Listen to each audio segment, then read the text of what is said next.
Naperwisyo na naman ang mga pasahero ng MRT kanina dahil sa nasirang riles sa pagitan ng ilang istasyon ng tren mula sa MRT Cubao Station. Nakatutok live si Cesar Apolinario. Mel, kung kailang rush hour saka pa nagkaroon ng aberya ang MRT, no?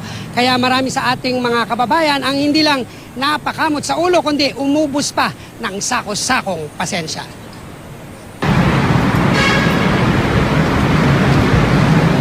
Init at inip na ang mga pasahero nandat na naming nakapila sa North Avenue MRT Station sa Quezon City pasado 10:00 ng umaga.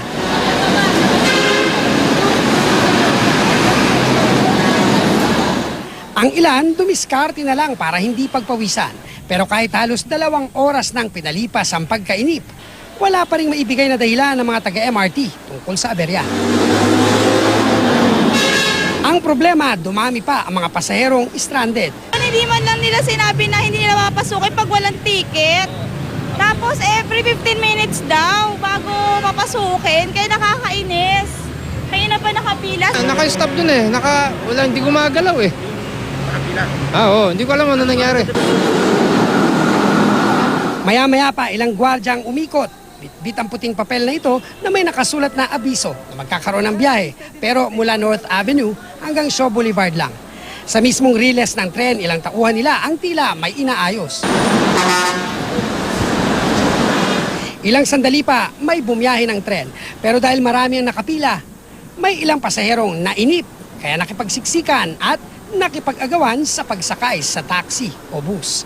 Ayon sa tanggapan ng General Manager ng MRT na si Al Vitangcol III, nasira ang isang bahagi ng riles sa pagitan ng North at Quezon Avenue stations. Dahil dito, isang riles lang ang gumana mula at patungo North Avenue hanggang Shaw Boulevard Station.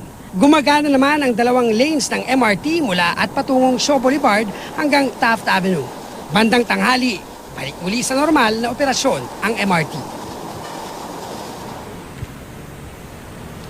May nag-ikot-ikot kami pasado 4:00 kaninang hapon at napansin namin na tuloy-tuloy naman ang operasyon at marami ng tren ang bumabiyahe. Hanggang sa mga oras na ito, nakita natin yung mga kababayan natin na nakakasakay naman ng maayos pero ganun pa rin, pila-pila pa rin dahil nga rush hour ngayon.